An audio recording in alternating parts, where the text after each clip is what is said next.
Yo creo que podemos empezar. Como lo verdaderamente exactos son los móviles, y los móviles ya dan las 8, pues...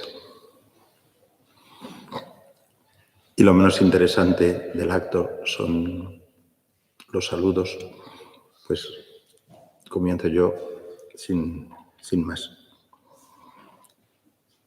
Yo doy la bienvenida, aunque lo saludaré en un momento un poco más detenidamente, a alguien que ya es casi familiar entre nosotros, porque quitando el tiempo de la pandemia, los años anteriores, el año anterior a la pandemia, pues venía a estar con nosotros una semana prácticamente durante todos los meses del curso. Por lo tanto, nos es conocido el profesor Rocco Buttiglione. Lo presento un poquito más despacio más adelante. Yo quiero saludar y dar las gracias ante todo a Juan José Larú, que vicedecano de la Facultad de Teología de San Dámaso, que es la que nos ha acompañado desde que hemos nacido, desde el año 2004 o 2005, con una paciencia y una fidelidad verdaderamente conmovedoras. Al principio casi ellos ponían los profesores, fundamentalmente. Poquito a poco hemos ido consolidando un equipo de profesores aquí en la casa y, en primer lugar, de teología y ahora, si Dios quiere, pues también de filosofía.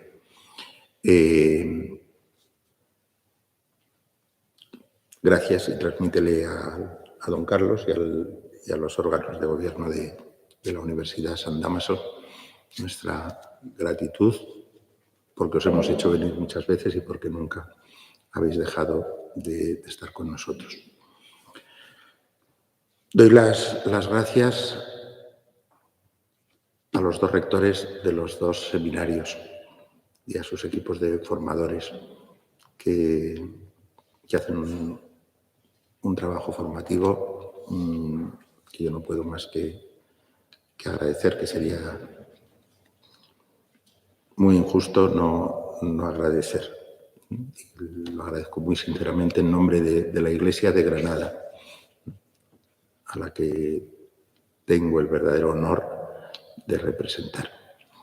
Y nada, os aliento a que sigáis adelante, alguno a que termine su tesis. Finalmente, porque se creen que es una broma eso de la tesis, ¿no? ¿Lo ve? ¿No? Y a los profesores de los dos institutos que estáis aquí presentes, los de Teología y los de Filosofía, por el servicio que hacéis a la Iglesia en Granada, a sus futuros pastores y gracias a Dios, a otras personas que cada vez más pues, se van uniendo a los trabajos del instituto. Al director del instituto, por supuesto, Lumen Gentium, que coincide con el rector del seminario, entonces le toca por partida doble. Lo de la partida doble significa que termina los días el doble de cansado. Pero hasta ahora sobrevive, y gracias a Dios. Luego, ¿a quién más? Bueno, no quiero dejar de dar las gracias porque están aquí las dos personas que son el alma de la editorial Nuevo Inicio y que se trabajan en la oscuridad en el sentido de que no se las ve como a los topos o a los ratones o así, pero trabajan verdaderamente dejándose la piel para que la editorial viva. Y como todas las empresas humanas, también los institutos y así, pues tienen altos y bajos, tienen momentos de más dificultad y de menos dificultad, pero ya está, pues ellas están ahí fieles y la editorial crece. Yo espero van a tener una caseta en la próxima Feria del Libro, de aquí a una semana o así, en la que esperamos que pueda pasar mucha gente y conocer nuestros libros. Y Quiero dar, esta tarde está presente de una manera especial el Instituto de Filosofía y yo quiero dar las gracias a los profesores que estáis aquí del Instituto de Filosofía, pero quiero dar las gracias también de manera muy singular a Eva, por cuya salud yo temí en el último curso de verano, dije, se nos muere, literalmente se nos muere, no sobrevive al curso. Y sin embargo, milagrosamente sobrevivió.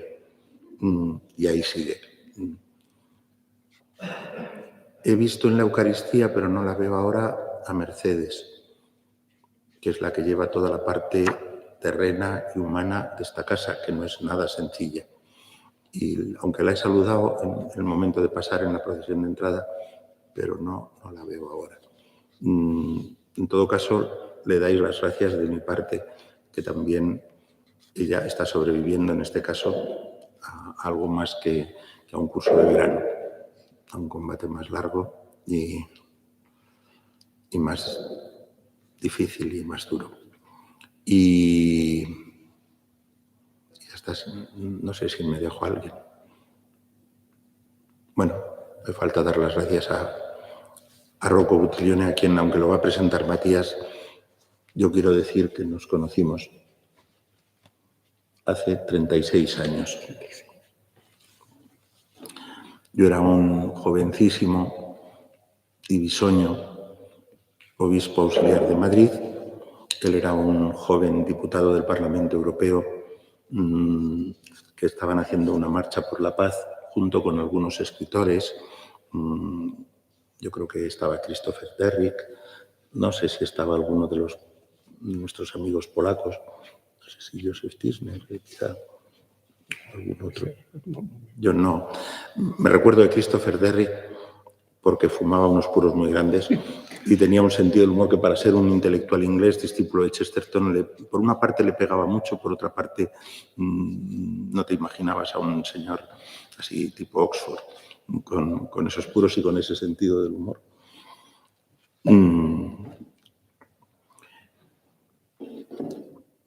Y aquella amistad que nació en aquella cena, pues no ha dejado de mantenerse desde entonces. También no con el tipo de amistades que necesitan verse una vez al año ni siquiera. Han pasado años enteros sin que nos veamos. Sin embargo, yo no quiero dejar de dar las gracias a Rocco porque el primer libro que yo leí suyo se llamaba El hombre y el trabajo. A mí me ayudó extraordinariamente a entender algo en lo que el concilio que ya formuló, que era como el problema más importante de nuestro tiempo, decía entonces, en los años 60, era la separación entre la fe y la vida. Y yo caía en la cuenta, por las lecturas de Delibac y así, que eso era muy gordo y que tenía muchas implicaciones, pero cómo se juntaba la vida con la fe, cómo se juntaba la fe con la vida, no era evidente. Leyendo El hombre y el trabajo, descubrí que efectivamente había todas unas visiones del trabajo que no eran la cristiana y que había otra forma cristiana de comprender y de vivir el trabajo. Y aquel pequeño libro, es un libro de 100 y pico, 120 páginas o una cosa así, pequeño, pues me ayudó extraordinariamente. Incluso a poner en contexto, las encíclicas normalmente no hablan de filosofía o de teología, dicen la enseñanza de la Iglesia, lo que el Papa quiere decir y nada más. Pero en su entorno hay un montón de pensamiento teológico y filosófico que el Papa formula de forma de magisterio, ¿no? Pero a mí me ayudó El hombre y el trabajo a entender la encíclica Labor Exercens de Juan Pablo II. Pero el segundo libro que yo leí, en una versión un poco más reducida que esta, era justamente El pensamiento de Karol Wojtyła, que entonces me pareció, fue para mí, en mi vida personal, en mi concepción del mundo, en mi pensamiento, pues fue un verdadero aldabonazo. Pero además desde el primer capítulo, cuando habla de la primera intervención de Juan Pablo II en su primera visita a Varsovia, donde recuerdo, yo no he leído la edición nueva, voy a releerla, pero cuando lo leí entonces recuerdo que me hizo comprender de una manera muy concreta la superación del dualismo de esa separación entre la fe y la vida, que el concilio y los papas habían dicho que era el problema más grave para la fe y para el mundo en nuestro tiempo. Porque el Papa decía sencillamente y crudamente que arrancar a Cristo de la vida de los hombres no era un crimen contra la libertad, o no era un crimen contra los derechos humanos, o no era un crimen contra el cristianismo, era un crimen contra la humanidad. Arrancar a Cristo de la vida de los hombres era un crimen contra la humanidad. Y eso, por decir, ¿no?, me parecía tan clave para una visión verdaderamente novedosa en el mundo en que vivíamos, con la formación que habíamos recibido, etcétera, que a mí siempre me pareció un libro bellísimo. Con el tiempo, Juan Pablo II, hoy San Juan Pablo II, pues ha publicado muchísimas más cosas y hoy fácilmente incluso se usa la figura de Juan Pablo II como para contraponerla a la del Papa Francisco, como si el Papa Juan Pablo II hubiera sido un neoescolástico normal y corriente, por lo tanto uno de los autores que defienden esa separación entre la fe y la vida. Y entonces a mí me pareció hoy muy importante recuperar este libro, que es anterior a la gran mayoría del magisterio de Juan Pablo II, pero que coge precisamente, diríamos, los puntos claves para entender y para comprender su figura. Y no para hacer de ella un muñequito que sirve simplemente para criticar al Papa actual, ¿no? Entonces, ya está, no cabe duda de que ha sido un trabajo ímprobo, porque cuando el libro se publica en su primera edición española, no existía casi ninguna de las obras de Juan Pablo II o de Karol Wojtyła en español. Entonces, todas las notas estaban en polaco, con referencia a las obras polacas y a las páginas de la edición polaca. ¿Os imagináis el tipo de trabajo que significa pasar cada una de esas citas a la versión española, buscar la página en la versión española y tal? Y eso es lo que han hecho algunas de nuestras hormiguitas, y con ayuda de otras personas, evidentemente, pero seguro que no lo hubieran hecho si ellas no tiran de la gente como ellas saben tirar. Y nada más, para mí es una alegría que este libro vuelva a estar accesible y nos pueda devolver la frescura de un gran hombre, de un gran cristiano y de un gran papa. Y que tengamos a Rocco Buttiglione aquí. No hace falta decir que hay cinco apéndices, que son 5 textos nuevos que no tenía la primera edición y que hacen de él un libro completamente nuevo. También en ese sentido. Gracias, Rocco, por estar aquí. Gracias por tu amistad. Y gracias por ayudarnos en nuestra andadura. Somos un embrioncito pequeño, el Instituto de Teología y el de Filosofía, pero estamos vivos. Y eso es muy grande. Nada más. Yo creo que cedo la palabra a Matías, que sabrá hablar de Rocco Buttiglione de una manera mucho más competente que lo que yo acabo de hacer.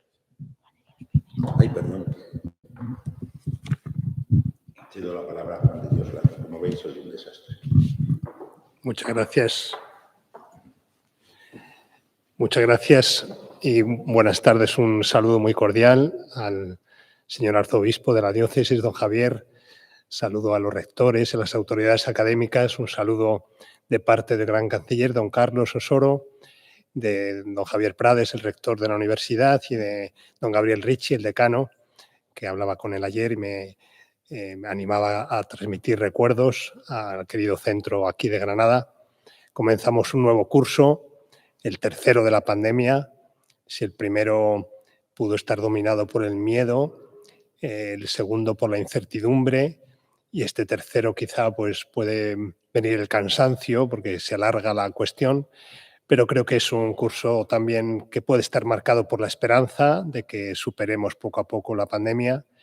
Y estaba ayer en una presentación de un libro en la editorial Palabra, en el CEU, en Madrid, Huellas en la tormenta, que recordaba los 10 años de la Jornada Mundial de la Juventud en Madrid en 2011, y estaba don Antonio María Rouco, y al final intervino él y hizo referencia a las Jornadas Mundiales de la Juventud del año 89 y del 2011, que él quiso y organizó, y recordaba tanto a Juan Pablo II como a Benedicto XVI y recordaba la importancia de la universidad, cómo fueron ambos papas universitarios, cómo los había conocido y él, que había sido también don Antonio, un hombre universitario, pues recordaba esos tiempos de Múnich, claro, y después en Salamanca, y decía que en la universidad comienzaban todas las revoluciones. Y bueno, pues a propósito de las Jornadas Mundiales de la Juventud y lo que habían supuesto para muchos jóvenes y de evangelizar, digamos, a las nuevas generaciones. Bueno, pues un saludo cordial. En San Dámaso celebramos este año 25 años de la Facultad de Teología, con mucha gratitud. Se han cumplido ahora precisamente los 25 años, el 19 de septiembre, que fue erigida la facultad. Y por eso este año va a ser un año jubilar de celebraciones. Fundamentalmente hay 3 eventos al que os invito a todos a participar, del modo que podáis. Mañana es la inauguración de curso, que hemos invitado al prefecto de la Congregación para la Doctrina de la Fe, querido por todos, el cardenal Ladaria, español, que impartirá la lección inaugural de curso. Tendremos mañana un encuentro con él, los profesores. En segundo lugar, en el mes de febrero, coincidiendo con las jornadas de formación del clero, habrá, digamos, unas jornadas especiales dirigidas a profundizar en el sacerdocio, en el misterio del sacerdocio y el ministerio sacerdotal en nuestros días, dirigido sobre todo a la diócesis de Madrid, con la que se siente tan vinculada San Dámaso. Y después, en abril, tendremos unas jornadas dedicadas a la teología y a la exégesis, la relación entre exégesis y teología. También, digamos, este tercer evento dirigido a la facultad y a la universidad en general. Un acto universitario, un acto dirigido también a la diócesis y un acto de comunión con la Iglesia Universal. Pues estos 3 eventos marcarán un poco la celebración de este año, del que os queremos hacer partícipes con gran alegría y con gran gratitud. Muchas gracias y mucho ánimo.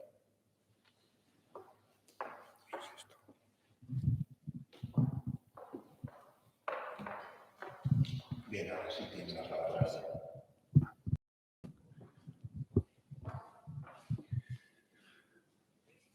Gracias.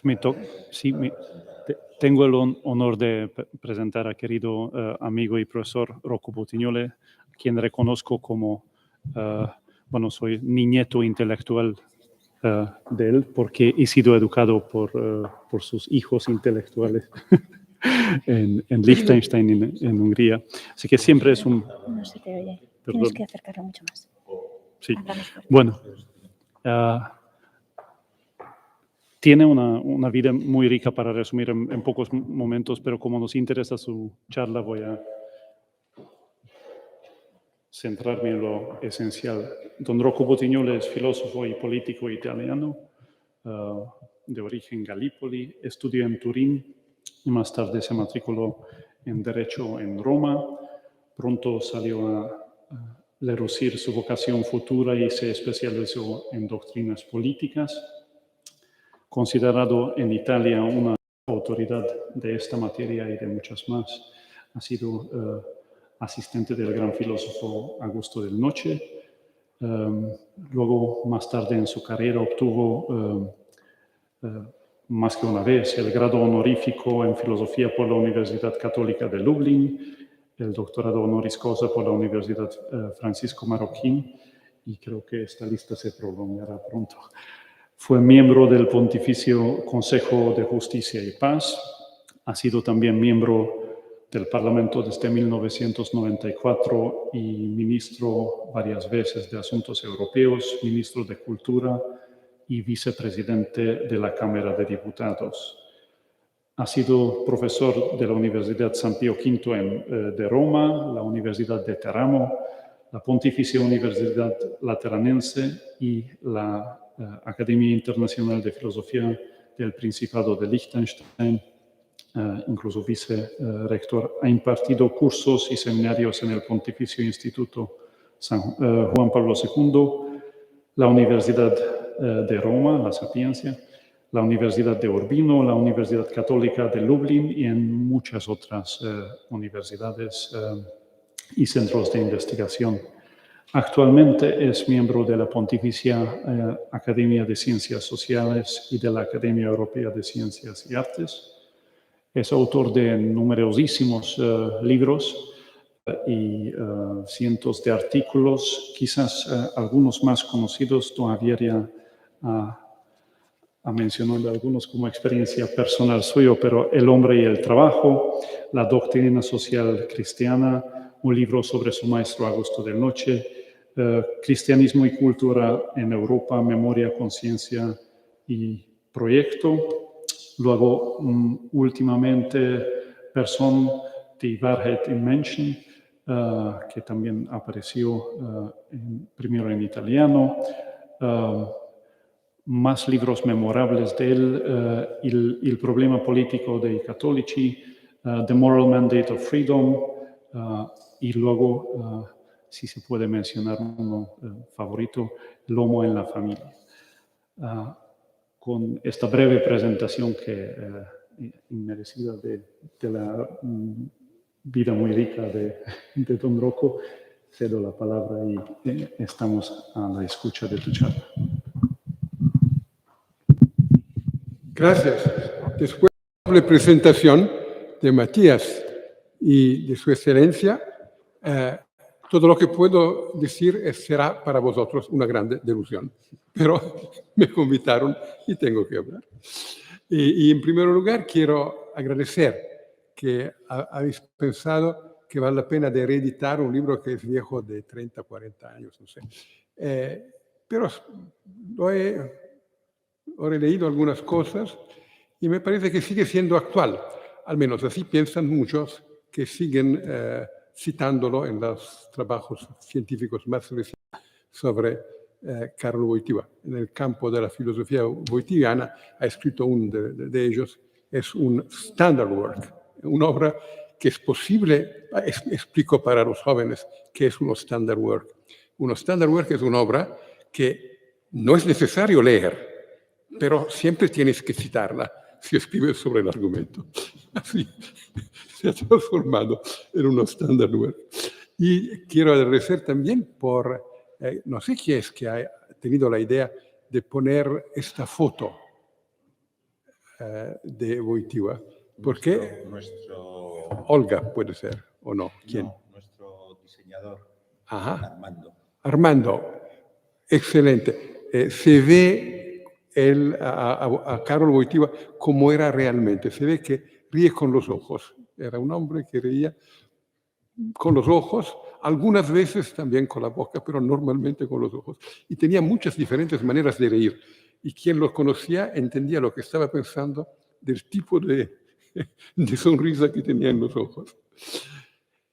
Este libro nació de una amistad.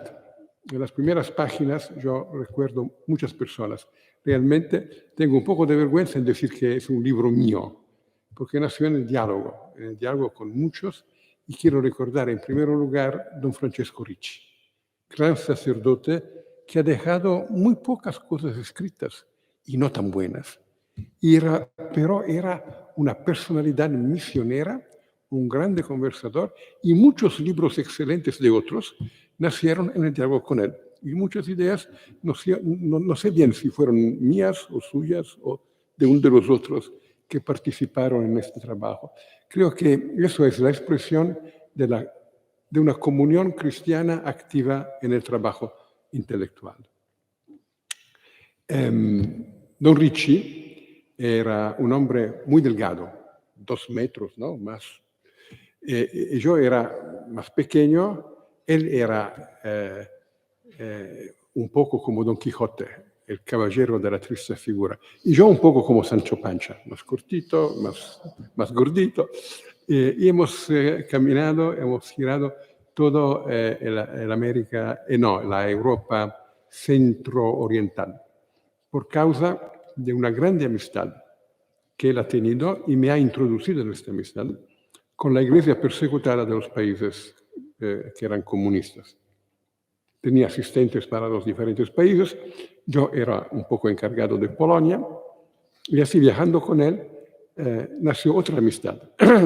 la amistad con tantos amigos polacos. Especialmente recuerdo el Club de los Intelectuales Católicos de Varsovia, que me invitaron ahora, voy entre poco a dar una charla ahí, el Club de los Intelectuales Católicos de Cracovia, la Universidad Católica de Lublino, la revista Tygodnik Powszechny, los dos mensuales, Więź y Znak. Znak significa el signo y Więź la relación. El libro nació de la amistad entre estas personas y de la amistad con la Iglesia polaca.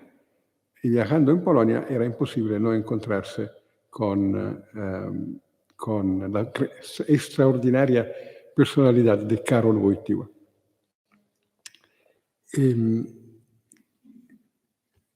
Su excelencia ya habló del primer capítulo. ¿Por qué es importante el primer capítulo? El primer capítulo intenta explicar una cosa que muchos no entienden. Iniciamos con el discurso de Juan Pablo II en Varsovia, el 3 de junio de 1979, citado por su excelencia. No es posible entender a la historia de la Polonia sin la medida fundamental que es la cruz de Cristo.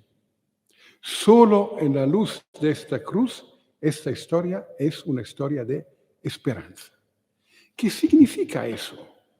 No se puede entender la historia de la Polonia, pero podemos decir igualmente, no se puede entender la historia de España, de Italia, de Latinoamérica, de Europa, del mundo.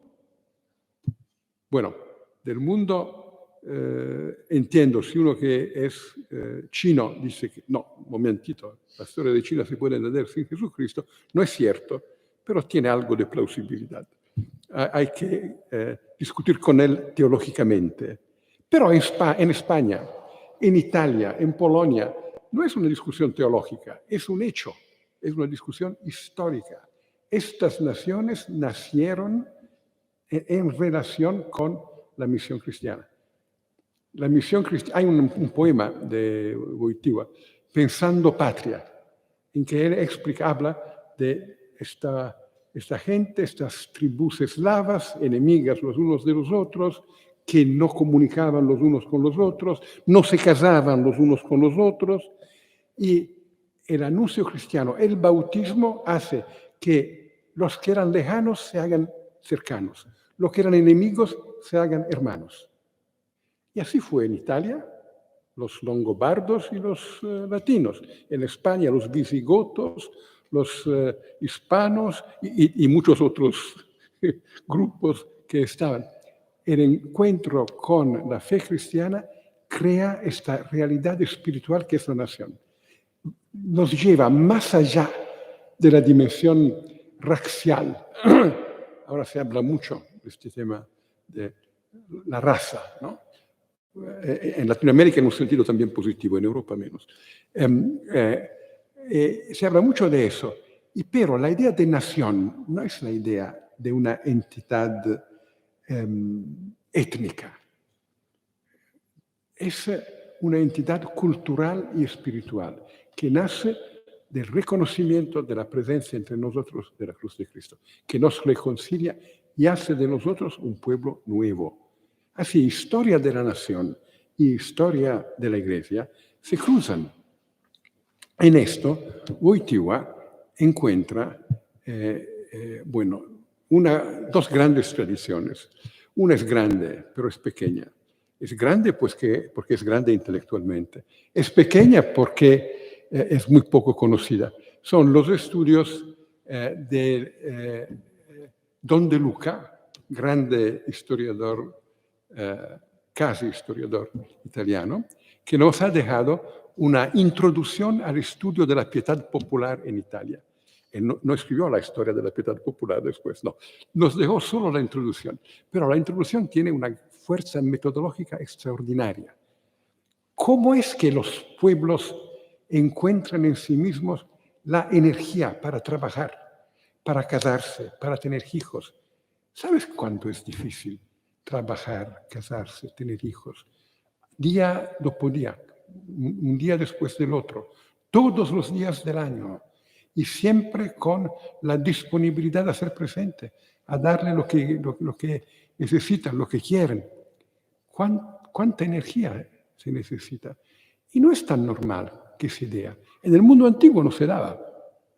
Y muchos niños se morían, se dejaban a morir. Los cristianos tomaron todos los niños, criaron todos los niños, los suyos y también los de los otros que lo habían abandonado. ¿Dónde llega la energía para trabajar y dejar a los hijos una realidad un poco mejor de la que yo he encontrado cuando entré en la vida? Nace del corazón del hombre. Y el corazón del hombre, ¿cómo se crea? En el diálogo con el absoluto, lo que el hombre reconoce como la fuente fundamental de ser. Es un diálogo con Dios.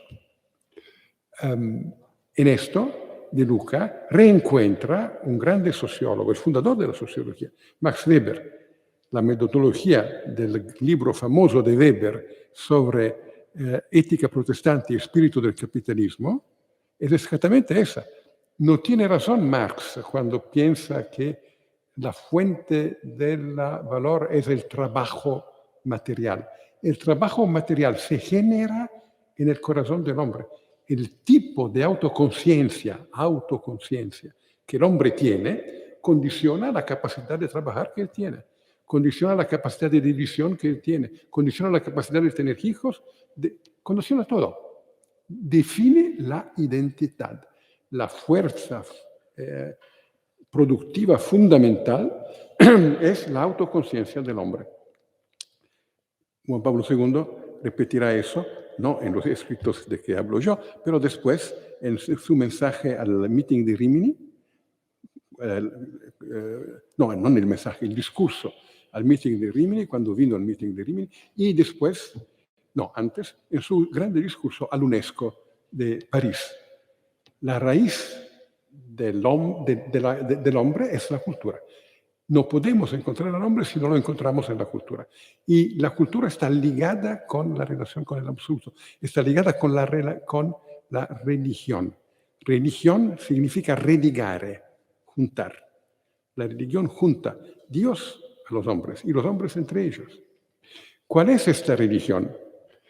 Muchos de ustedes estudian teología. Aquí tengo que decir que esta religión no es solo y no es tanto la que está en los libros de teología. Para entender la relación entre alma del pueblo y religión, es más interesante leer los libros de la piedad popular. Los libros que han leído las madres y las abuelas, y los padres y los abuelos, por supuesto también, que nos dieron la vida a través de su trabajo, que dieron la vida a través de su trabajo para nosotros. En esto vivimos la nación como una experiencia comunional. Sin comunión cristiana, la nación no nace. Y la raíz de la nación, ¿cuál es? En el lenguaje de Papa Francisco podemos decir, es el discípulo misionero.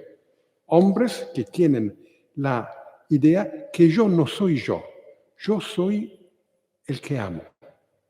Y el que amo es últimamente el Dios que nos junta. El amor de Cristo, congregavit nos in unum Christiamor. La nación nace de esta experiencia. Cuidado,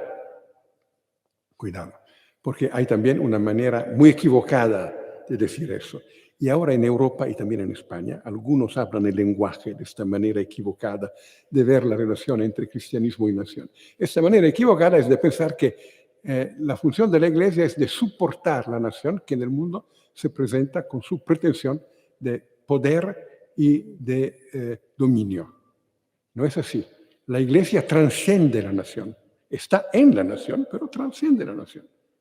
Y por eso un grande amigo mío, del cual Su Excelencia ha publicado algunas cosas, Alberto Metol, hablaba de la fundamental importancia del papado. ¿Por qué el papado? Porque el Papa.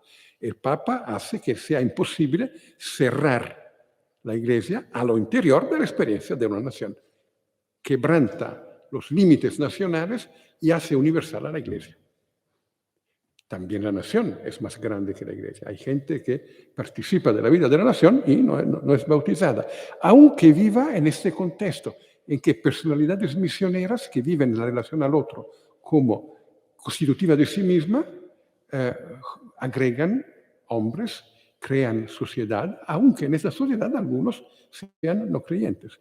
Pero entran en relación con Cristo a través de este trabajo que construye la nación. Algo de cristiano penetra en culturas no cristianas para fructificar.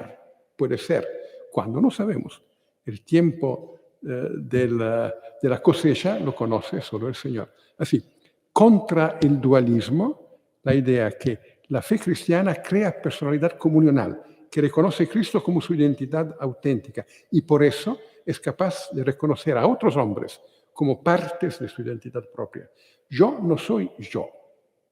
Yo soy yo y, Unamuno dijo las circunstancias, pero Jesús es más concreto. Yo soy yo y soy la presencia de Cristo en mi vida. Y los discípulos de Cristo, que son parte de mi comunidad, iniciando concretamente con los más cercanos, con mi mujer, mis hijas, mis nietos, y después los miembros de mi comunidad particular, de mi parroquia, de mi diócesis, hasta llegar a la humanidad. Nietzsche, hoy es muy popular Nietzsche. Nietzsche ha escrito de no tener confianza a los que hablan de la humanidad, porque el amor al lejano muchas veces es el pretexto para el desprecio y el odio hacia el vecino. Eso tiene mucho de verdad, porque hay un humanitarismo genérico que habla del amor a todos para no hablar del amor difícil a los que están cercanos, los que Dios ha confiado más directamente en mis manos. Por lo contrario, la universalidad cristiana es diferente. Es una universalidad expansiva. Inicia con algunos para llegar a todos progresivamente y con círculos concéntricos. Esta idea que la Iglesia es un factor de historia. La Iglesia hace historia, es un sujeto histórico, es un sujeto que hace historia. Cuando yo era joven y cuando yo he escrito este libro, pocos estaban convencidos que eso fuese posible. Circulaba más la idea de Antonio Gramsci, un grande filósofo marxista, pero inteligente porque era italiano. Gramsci decía, la Iglesia no es factor de historia, es factor de conservación. Es factor que pretende tener una doctrina social para poder decir que está en competición con los otros. Pero eso no es cierto, porque no tiene ninguna gana de comprometerse en el mundo para cambiar el mundo. Y tenemos una historia larga, y Gramsci refleja este tipo de iglesia, una iglesia en la cual la iglesia se ocupa de un otro mundo, y de este mundo se ocupa el Estado. La idea que sí, Iglesia y Estado tienen que estar bastante lejanos uno del otro, pero la nación es una realidad cultural y espiritual que es alimentada por la Iglesia y vive en la vida de la Iglesia. Esta idea nos dice que la fe es un factor de historia. La fe tiene una politicidad suya, que no es la de los partidos, es la de la ayuda a la constitución de las naciones y más allá de las naciones, de Europa y de la humanidad, de la unidad del género humano. Diciendo estas cosas, hemos llegado con Wojtyła a lo interior del Concilio Ecuménico Vaticano II, porque eso es el mensaje del Concilio Ecuménico Vaticano II. Wojtyła intenta concretizar el mensaje del Concilio. Hay una leyenda, me la contó él, no me dijo si era cierto o no. Sonreía y decía, me lo dijo él, hay una leyenda, no te digo si es verdadero o no, que dice que el cardenal Albino Luciani, en el concilio, miraba a un joven obispo polaco que estaba sentado en los asientos más abajo y que escribía siempre. En todas las sesiones del concilio, este joven obispo polaco estaba escribiendo. Y Albino Luciani un día fue y le dijo, Monseñor, ¿ma qué está escribiendo usted siempre? No todas las intervenciones son tan interesantes, tan importantes que vale la pena de notar palabra por palabra.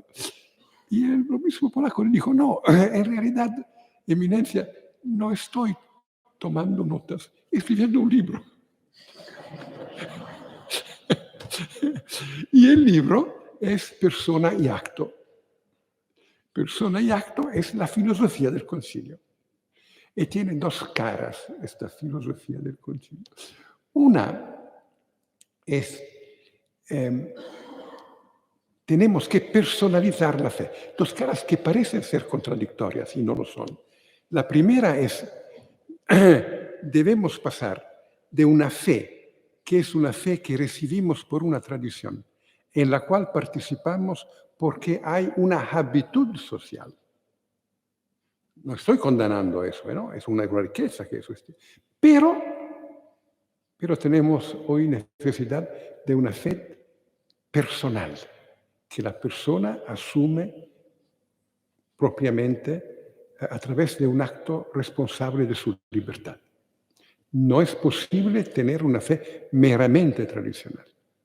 Un hombre que asume liberamente la fe, asume también la tradición de su iglesia y reencuentra todos los elementos, y también folclóricos, que constituyen la tradición de esta iglesia. Pero tiene que hacerlo sobre la base de una decisión personal. El tema de la confirmación, toda la catequesis de Wojtyła en el primo viaje en Polonia como papa, es el tema de la confirmación de la nación. Hace 1000 años os bautizaron por una decisión de los reyes, del papa. Hoy tenéis que asumir personalmente la fe. Asumir la fe significa asumir contemporáneamente la relación. Yo no asumo la fe individualmente, tengo que asumirla con otros. Y hay el tema que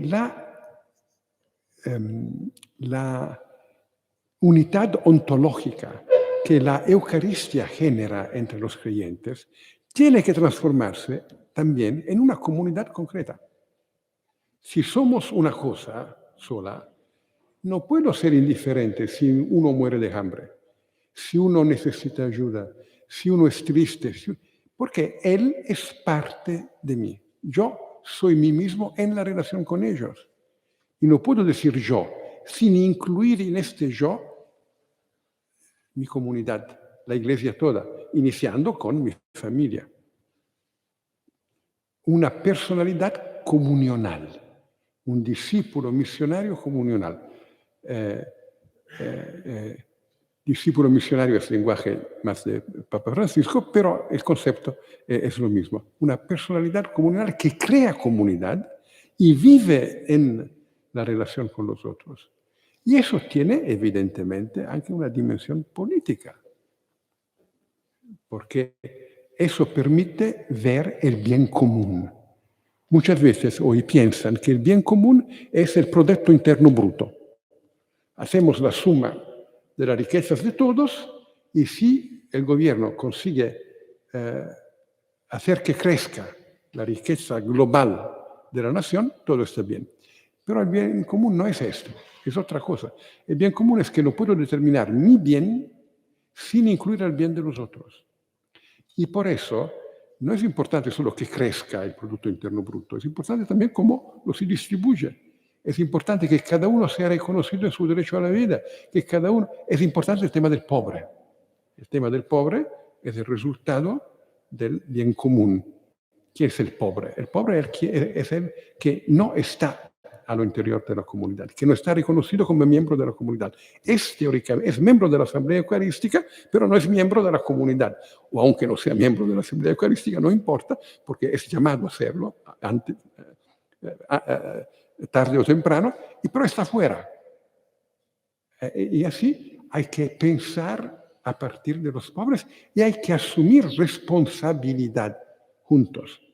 Ser comunidad significa asumir responsabilidad juntos. Y la responsabilidad es también política. Lo que estoy diciendo es la génesis del movimiento de Solidarność en Polonia. Su Excelencia recordó mi librito sobre el hombre y el trabajo. Eso es un comentario de El hombre y el trabajo, de Juan Pablo II. Y pero Juan Pablo II, en El hombre y el trabajo, también él hace un comentario, porque esta encíclica es una encíclica que está escrita en una relación directa con el movimiento de los trabajadores polacos. Gramsci decía que la Iglesia había perdido la unidad de teoría y praxis y que no podía generar movimientos reales. En Polonia hemos visto un grande movimiento real generado por la Iglesia, no liderado, eso sería clericalismo, generado por la Iglesia, o liderado por la Iglesia en el sentido que nosotros los laicos somos también Iglesia, y que tiene la unidad de teoría y praxis que los comunistas han perdido. Eso fue la caída del comunismo, la unidad retrovada de teoría y praxis en una nación en que el cuerpo de Cristo, que es la Iglesia, que vive en esta nación, hace que la nación toda asuma la responsabilidad de ser. Porque yo me recuerdo, antes hemos citado el discurso del 3 de junio en Varsovia, nunca he visto tanta gente en una plaza. Y nos hemos mirado unos a otros y hemos dicho, ¿qué es la nación? Somos nosotros. Y si nosotros somos la nación, tenemos el deber y el derecho de asumir la responsabilidad para el destino de la nación y de cuestionar a los gobernantes pidiéndole que den cuenta sobre lo que están haciendo de la nación. Hoy, lo que falta en las democracias occidentales, muchas veces falta el sentimiento de esta responsabilidad. Hay grupos, cada uno tiene sus intereses, la política tenta de juntar intereses fragmentarios de muchos para constituir una mayoría en el Parlamento, pero falta la dimensión de una responsabilidad todos juntos, comunitaria. Y por eso puede acontecer que no importa si alguien se queda fuera de la comunidad nacional, si alguien se queda marginalizado, no importa. Yo tengo mi mayoría, he construido mi mayoría juntando diferentes grupos, algunos se quedaron fuera, paciencia, no es problema. En una visión de bien común, eso es un problema dramático, es el problema. Y regresamos nuevamente a Papa Francisco. ¿Por qué hablo también de Papa Francisco? Porque hay algunos que intentan oponer Papa Francisco a San Juan Pablo II, y eso no es justo, porque el cardenal Jorge Mario Bergoglio en Latinoamérica fue el continuador de Juan Pablo II. Yo no dije que antes de ir a Polonia, hemos hablado del viaje en Polonia, pero antes de ir a Polonia, el Papa se fue a Latinoamérica, se fue a Puebla y dijo estas cosas al episcopado latinoamericano. El episcopado latinoamericano estaba ahí. El grande problema era la teología de la liberación. Y Juan Pablo II dijo, la teología de la liberación tiene dos vertientes. No lo dijo. Pero fundamentalmente se entendió muy bien que la teología de la liberación tiene dos vertientes, tiene dos aspectos. Uno es el deseo de construir una teología que sea latinoamericana, que sea enraizada en la experiencia de fe del pueblo latinoamericano, que sea no una copia de la teología europea, sino una copia que inicia con la experiencia de fe del pueblo latinoamericano. Y Juan Pablo II dijo, sí, así es, así debe ser. La América Latina debe tener una teología que sea la expresión de su historia. Porque el acontecimiento de Cristo aconteció una vez al inicio, pero acontece nuevamente hoy y aquí.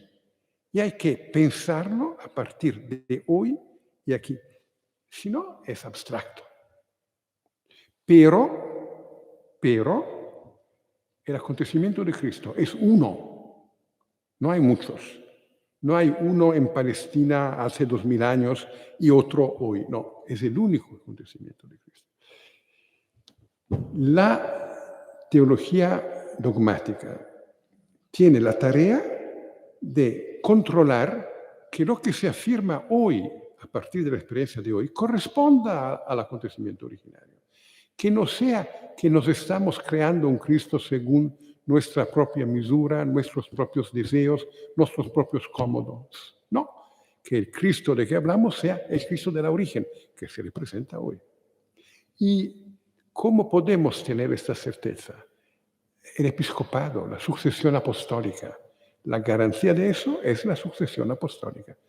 Hablar de iglesia latinoamericana no significa hablar de iglesia de los pobres contra la iglesia de los ricos. Bueno, puede significar eso también, marginalmente. No puede significar hablar de una iglesia del pueblo contra la iglesia de los obispos, porque sin obispos no hay iglesia. Y los movimientos populares tienen que estar en una relación íntima de relación con el obispo, que es el padre. El padre no siempre tiene razón, pero el padre es el padre. Y no se crece sin la relación con el padre. La garantía que el Cristo no sea un Cristo imaginario, sino el Cristo real, puede darla solo la sucesión apostólica. Pero con esto, nota bene, es bueno tener una teología latinoamericana, que es la misma teología que Wojtyła hacía en Polonia. La Iglesia se encarna en la vida del pueblo polaco a través de la historia de sus santos y se encarna también en la vida del pueblo latinoamericano a través de sus santos.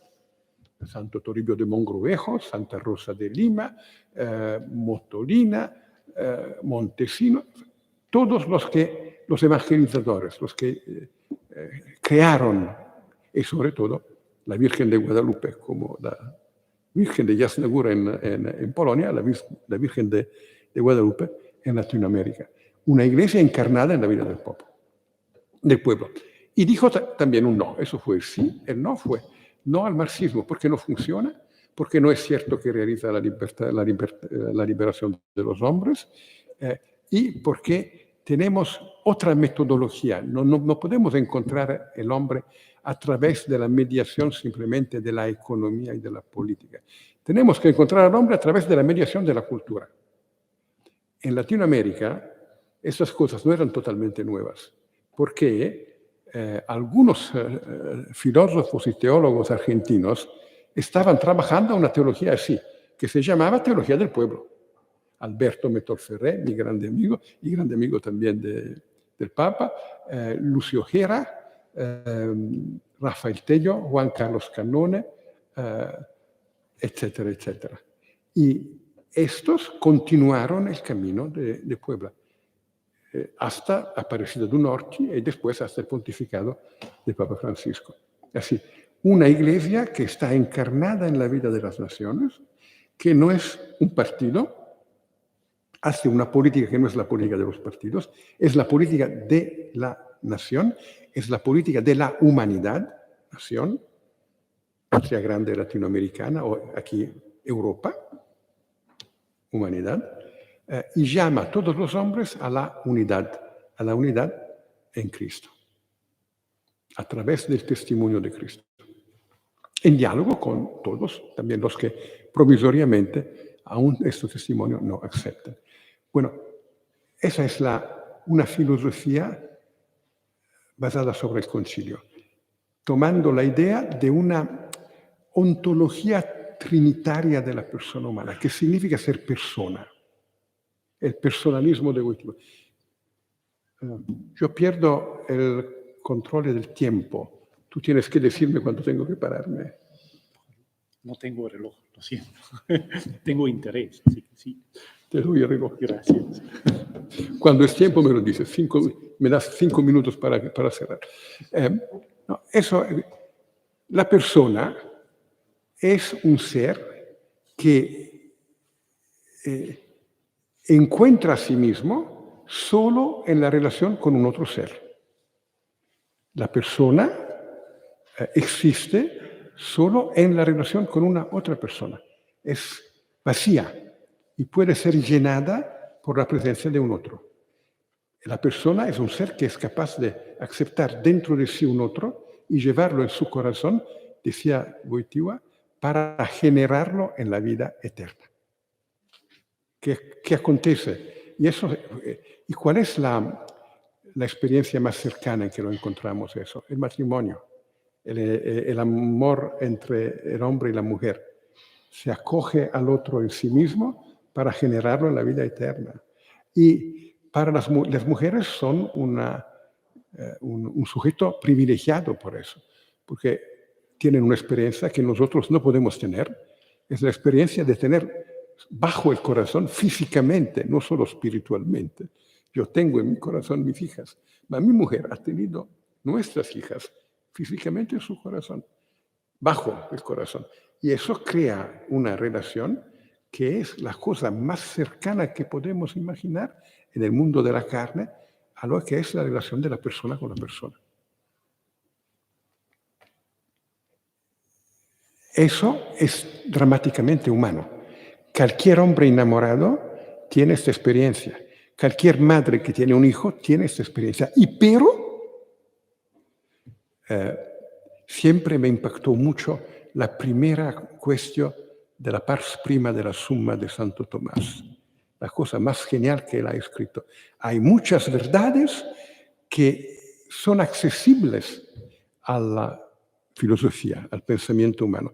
Pero sin la ayuda de la revelación el hombre no la piensa.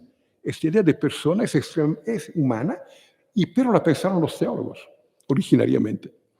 ¿Por qué la pensaron? Para pensar cómo es posible que Jesús dice, quien ve a mí, ve también al Padre. Si Él es Jesús, no es el Padre. Si es el Padre, no es Jesús. ¿Cómo es posible que dos sean uno? Y dejamos al lado el Espíritu Santo, que complica ulteriormente el problema. ¿Cómo es posible que dos sean uno? Es posible en la experiencia del amor.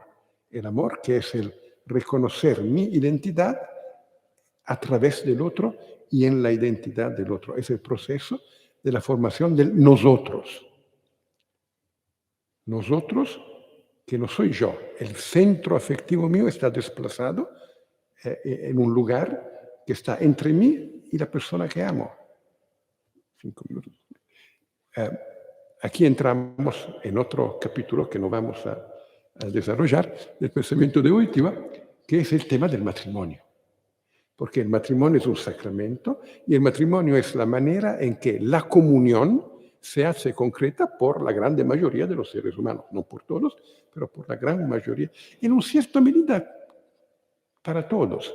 Porque todos los hombres tienen una madre. No todos tienen una mujer, pero todos tienen una madre, ¿no? Y la madre es el centro de la familia.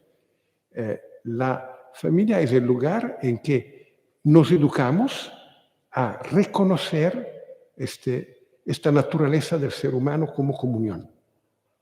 Por eso la familia es una pequeña iglesia. Parva ecclesia, ecclesia doméstica. A la base de eso está una visión filosófica de la persona humana y del sentido de la sexualidad.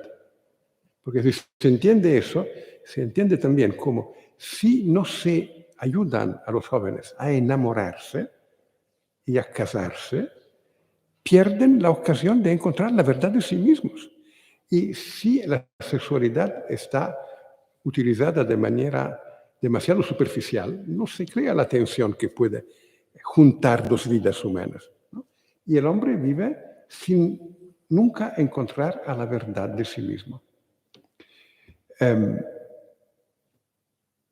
Una última cosa, y termino.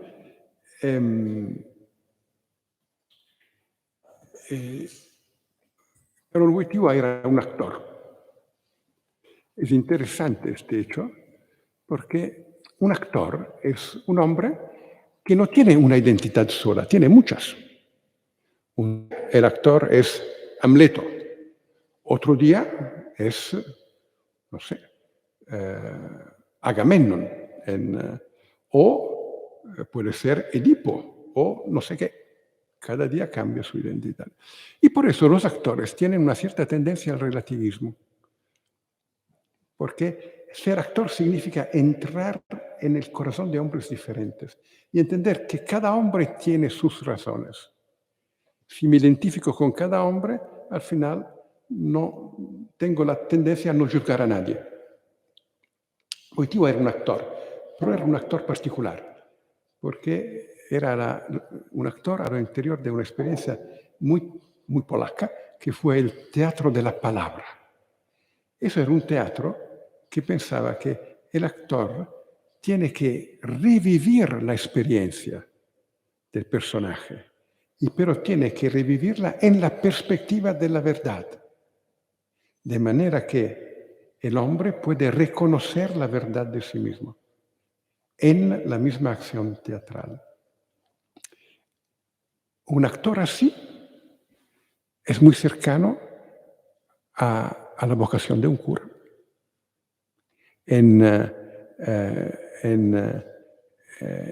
el poema La Iglesia, Wojtyła explica en un cierto sentido su vocación, la transición de la vocación de actor a la de cura. El cura es uno que entra en la vida de otros y asume la vida de otros, acompaña la vida de otros, entiende sus razones, porque también los malos tienen buenas razones. No tienen razón, pero tienen buenas razones para ser malos. Los locos son locos, pero tienen buenas razones para ser locos. Y si no entiendes las buenas razones, por qué son locos o malos, no puedes ayudarlos, ¿no? Entra en su vida y entiende estas razones, pero los ayuda a juzgar a sí mismos en la luz de la verdad. En el drama poético La botella de Orfebre, el taller de Orfebre, ¿no? Hay esta figura de Adán. Adán es el cura, que no tiene una vida suya para poder entrar en la vida de todos y para ayudar a todos a objetificar frente a la verdad. Porque cada uno vive en el mundo de sus pasiones, sensaciones, y es normal que sea así. Pero este mundo tiene siempre una puerta que está abierta sobre la posibilidad de la verdad. Si llega uno que abre esta puerta y entra en tu vida. Y eso crea la comunión. Es la condición para que Cristo, a través del discípulo misionero, entre en la vida de todos. Esta también es una otra poesía de Wojtyła, pero a este punto tengo que pararme y pedir disculpas si estáis aburridos y que Dios nos acompañe.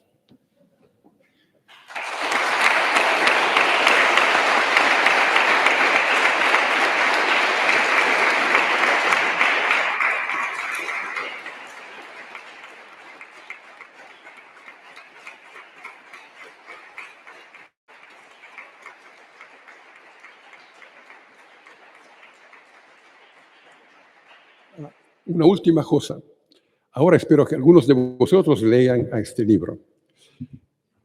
¿Os sabéis qué pasa a los ateos cuando mueren? No lo sabéis. En primer lugar, hay una comisión de santos teólogos que los condena al infierno, porque se lo merecen. Pero la Virgen María tiene una relación particular con el juez, pide siempre un proceso de apelo. Y este proceso de apelo es más, has dado que comer a los que tenían hambre, has dado que beber a los que tenían sed, sobre las misericordias temporales y espirituales. Y aquí, con la ayuda de la Virgen, que tiene esta relación particular con el juez, algunos dicen todos al final, pasan y pueden ir al paraíso. Pero antes de ir al paraíso, tienen que leer y aprender a memoria el libro de Wojtyła, Persona y Acto. Espero que no se diga lo mismo de mi libro sobre Wojtyła.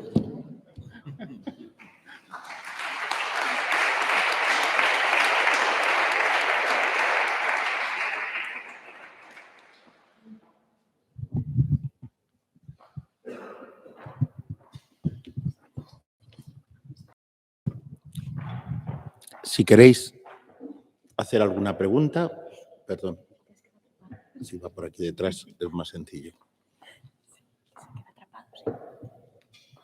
Con toda libertad.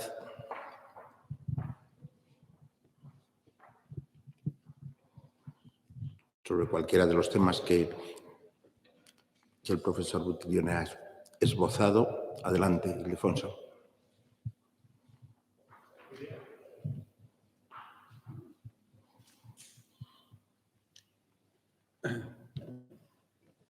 Tienes que hablar fuerte porque los viejos no oyen bien. Quítate la mascarilla. También.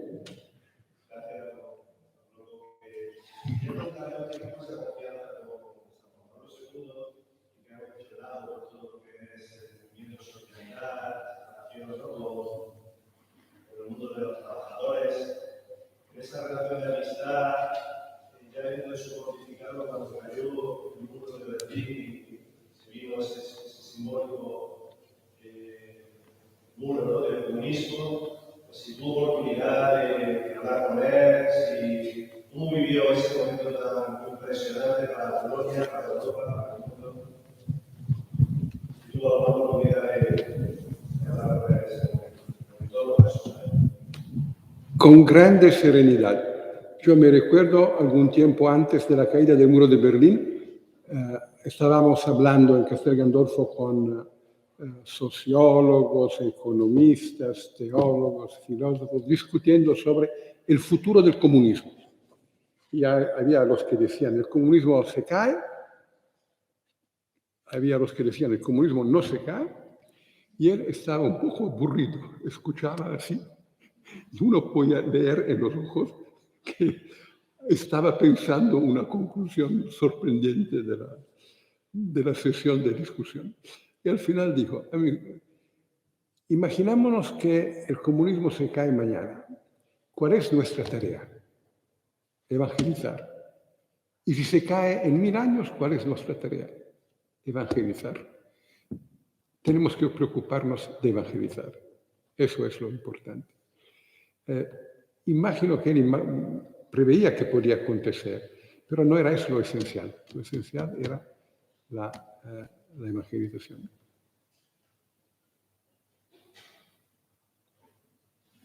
Y por eso algunos lo califican como un papa anticomunista. Eso no es cierto, o es cierto solo en un cierto sentido, en el sentido que si el comunismo ataca a la Iglesia tiene que defenderse, no puede no defenderse.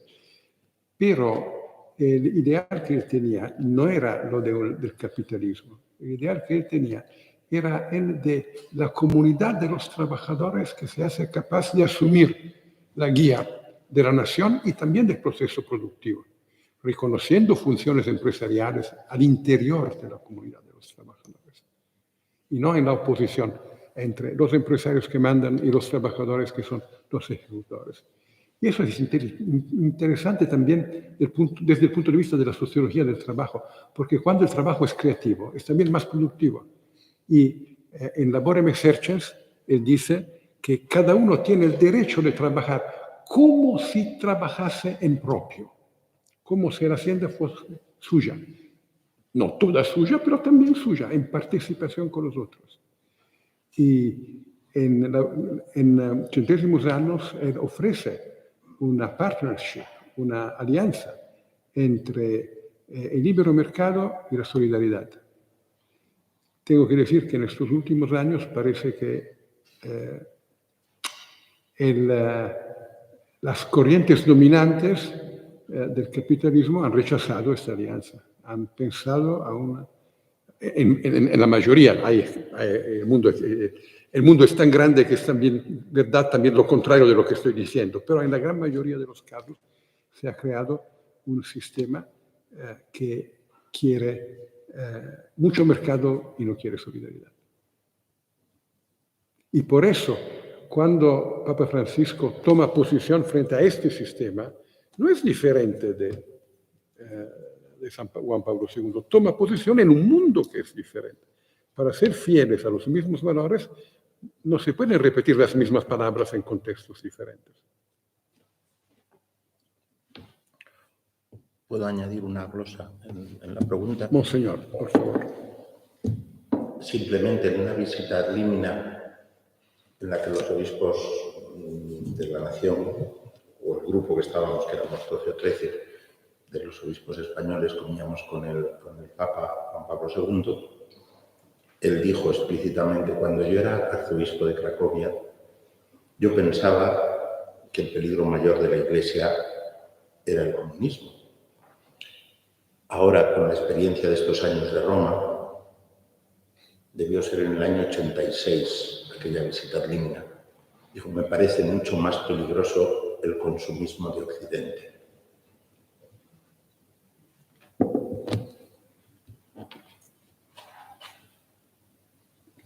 '86, ya antes de la caída del comunismo.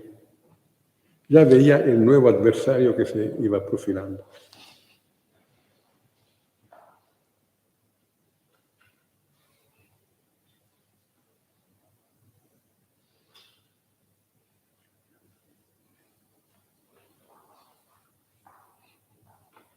¿Más preguntas?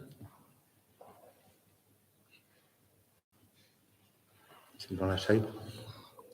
Adelante. ¿Es Víctor? Bien.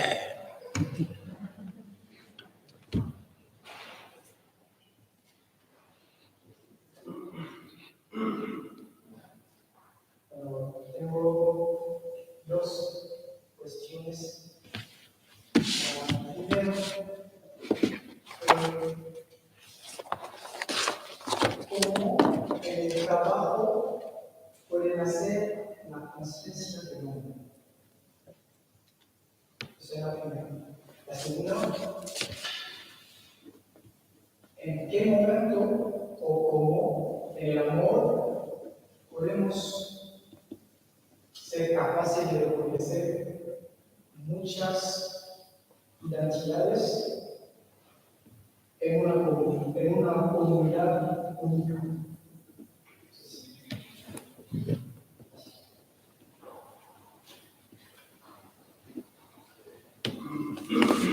Muy importante. Tiene talento filosófico este joven. Sobre la primera cuestión,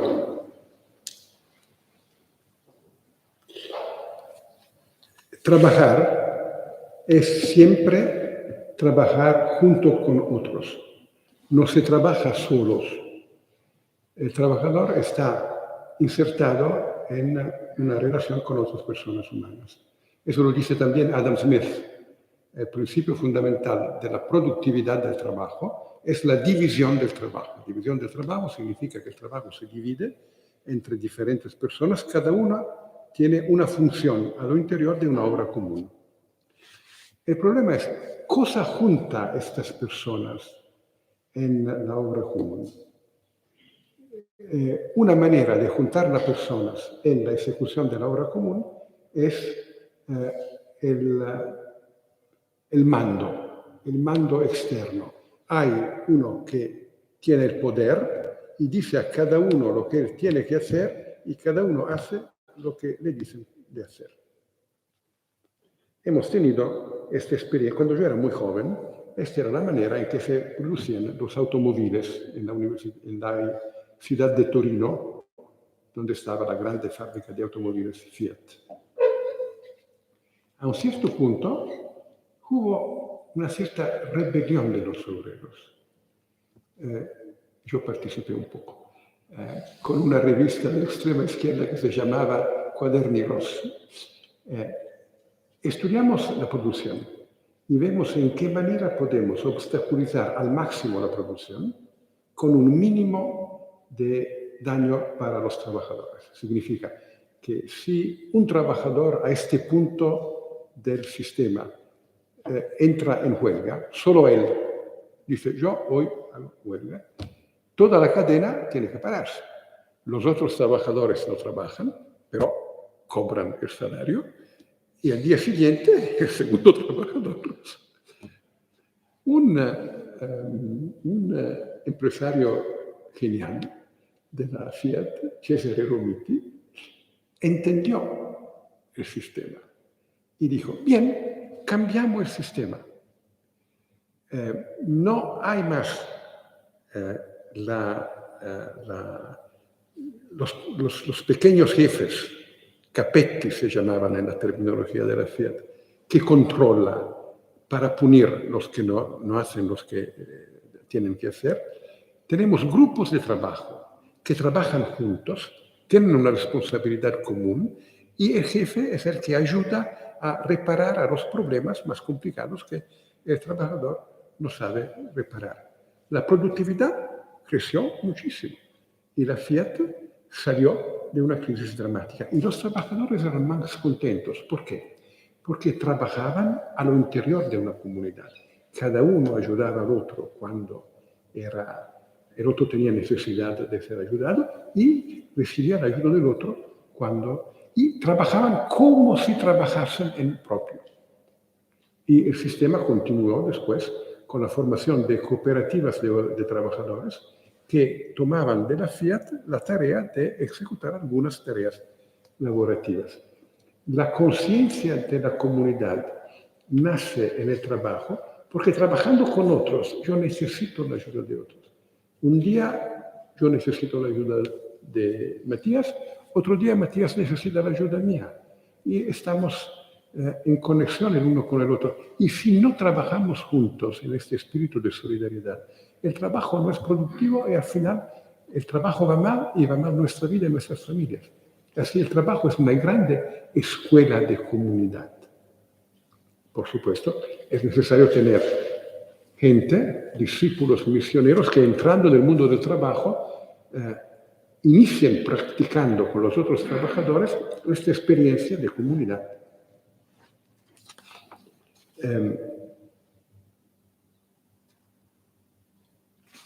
¿Cómo es posible que muchos sean uno sin perder su individualidad? No hay, creo, una receta. Creo que la única respuesta es la gracia de Dios. Porque siempre toma la familia, toma la relación entre hombre y mujer, ¿no? Hay dos dinamismos. Uno es lo que ha explicado muy bien Jean-Paul Sartre y después Simone de Beauvoir. Somos enemigos, la lucha de los sexos para prevalecer el uno contra el otro. Lo otro es el mecanismo que explicó Gaston Fessard en un padre jesuita. Cuando habla de la dialéctica del hombre y de la mujer. Yo no puedo ser mí mismo si te hago violencia. Yo quiero ser amado por ti. Para ser amado necesito respetar tu identidad. Necesito recibir tu amor. El amor necesita reciprocidad. ¿Cuál modelo aplicamos en nuestra familia? En realidad lo aplicamos ambos, en todas las familias, pero en proporciones diferentes, ¿no?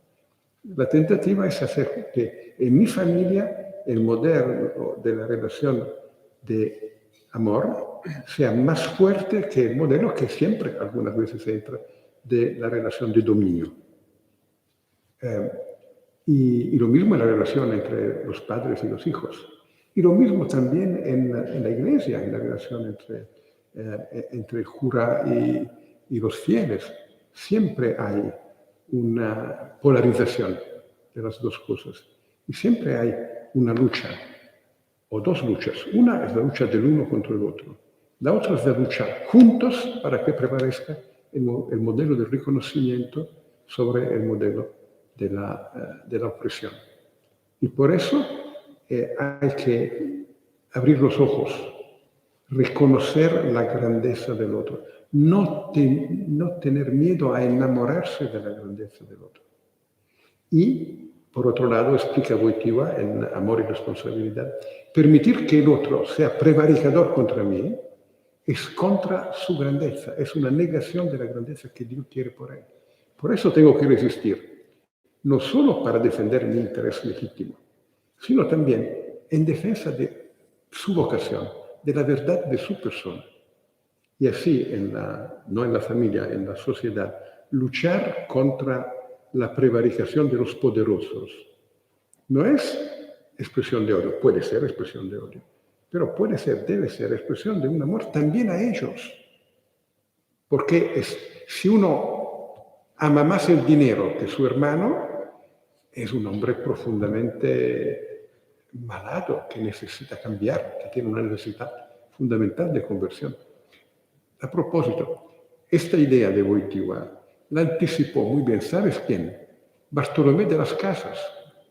Bartolomé de las Casas tiene la preocupación de los indios, pero tiene la preocupación fundamental de la salvezza de las ánimas de los españoles. Porque matando a los indios, oprimiendo a los indios, los españoles destruyen la verdad de su experiencia humana. Porque, como dice Wojtyła en Laborem Exercens, la acción tiene un lado exterior, lo dice Aristóteles originariamente en realidad, pero lo repite Wojtyła. La acción tiene un lado exterior. Mi acción cambia algo fuera de mí. Eso es un cambio en la realidad exterior fuera de mí. Pero tiene también un efecto interior en mí. Y cuando la acción es buena, hace de mí un hombre mejor, más auténticamente hombre. Una acción mala hace de mí un ser que es menos hombre. Es un acto de discreación, no mi libertad que continúa la creación de Dios para hacer de mí un hombre grande y bueno, sino es la destrucción parcial o total de la belleza interior del alma.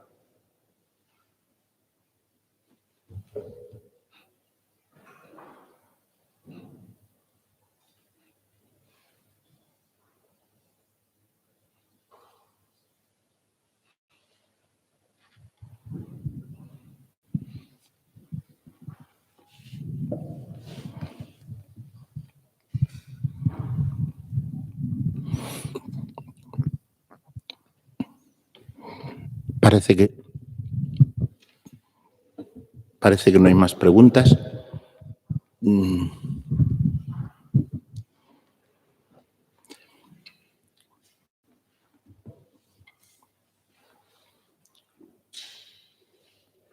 Dado que hay un buen grupo de personas consagradas, religiosas, y estamos en un lugar donde hay un buen grupo de personas que se preparan para ser sacerdotes, una pequeñísima glosa a la referencia que ha hecho al matrimonio.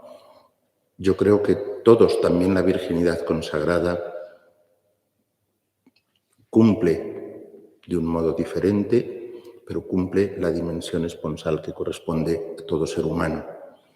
De la misma manera que todos somos hijos y de la misma manera que todos somos hombre o mujer, todos tenemos una vocación esponsal.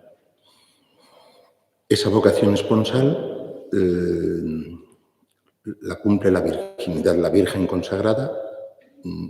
Todos los últimos documentos de la Iglesia han mostrado que han subrayado esa identidad, que es que Cristo, el esposo con mayúscula, que sirve también para los matrimonios, ellas son signo, o ellos también, porque también hay consagrados varones, son signo de que Cristo, esposo con mayúscula, vive, y uno le puede dar su vida justamente como se da a un esposo en este mundo. Y ese signo es imprescindible para que la Iglesia sea la Iglesia de Cristo.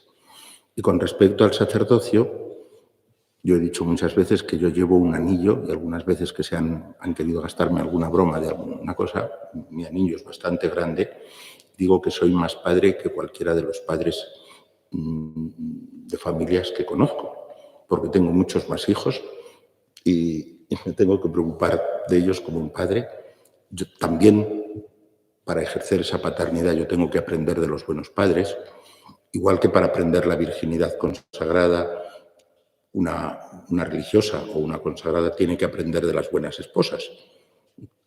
Pero ahí están todos los estados de vida entrelazados, y eso también Karol Wojtyła lo dijo en alguna de sus, yo creo que en uno de los capítulos de la encíclica Mulieris Dignitatem, al final hablaba de cómo los tres estados confluyen, creo que era en Mulieris Dignitatem. pero yo siempre me he sentido padre y no podría haber sido mejor padre o peor padre. A veces a lo mejor lo he sido pésimo, pero yo no podría entender mi ministerio sacerdotal sin esa conciencia de paternidad, que deseo que todos tengáis. Es decir, que vuestro celibato no se entiende sobre todo en la dimensión de una renuncia, sino en la dimensión de una asimilación a Cristo que os permite amar de un modo diferente y entregaros al pueblo cristiano de un modo diferente como Cristo se entrega a nosotros. Eso es muy fuerte, yo lo sé, y eso no es posible sin la gracia de Cristo.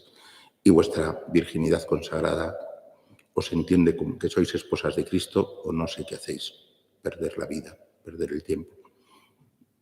Pero queremos que seáis buenas esposas de Cristo. ¿Y sabéis en qué se nota eso? En que a una mujer bien casada tiene una cara feliz, se la nota. Una mujer que está bien casada se le nota. Eso es lo que la gente tiene que notar en vosotras, que estáis estupendamente casadas, porque os habéis casado con el mejor. Lo siento, pero es así.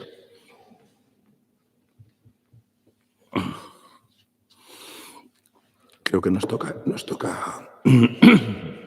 hacer un canto precioso que no es el Gaudeamus Igitur, sino el Veni Creator Spiritus, para que el Señor bendiga y haga fecundo todo el trabajo que hoy empieza.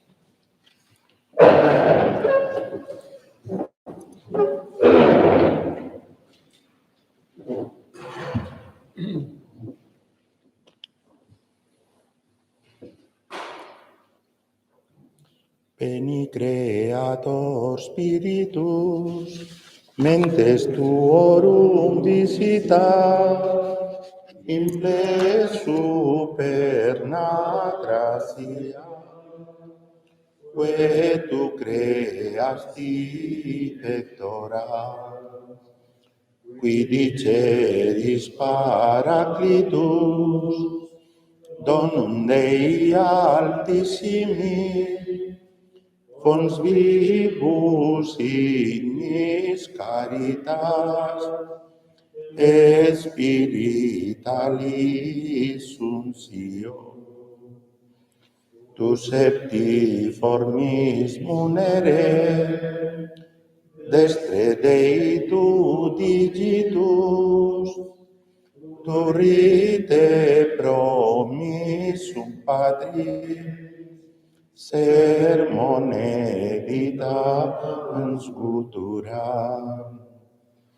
accende lumen sensibus, infunde amorem cordibus, infirma nostri corpori, virtute firmans perpetis, ostendre pelas longius, pacemque dones protinus, ductores icte previo, vitemus omne noxium. Pertesiamus da Patrem, noscamus atque Filium, Eutriusque Spiritum, credamus ni tempore. Amén.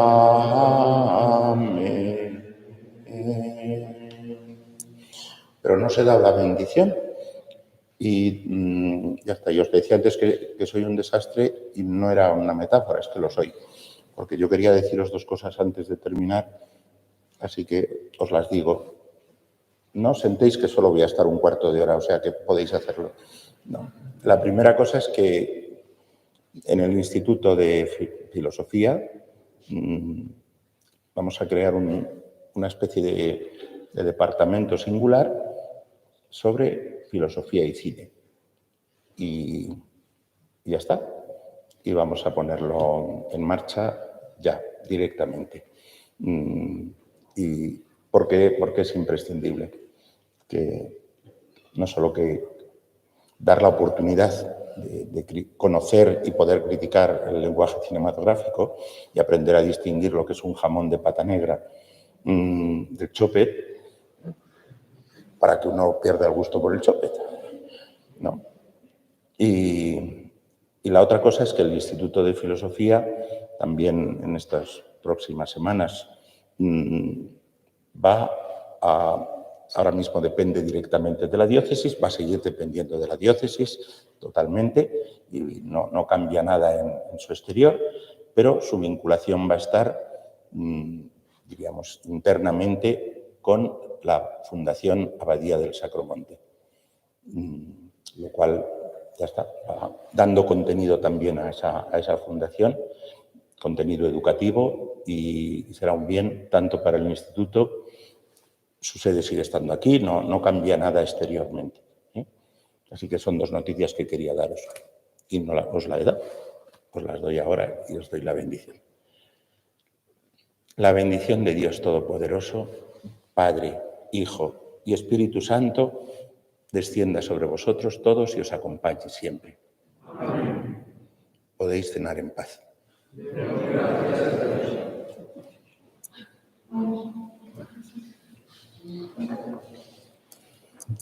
Gracias.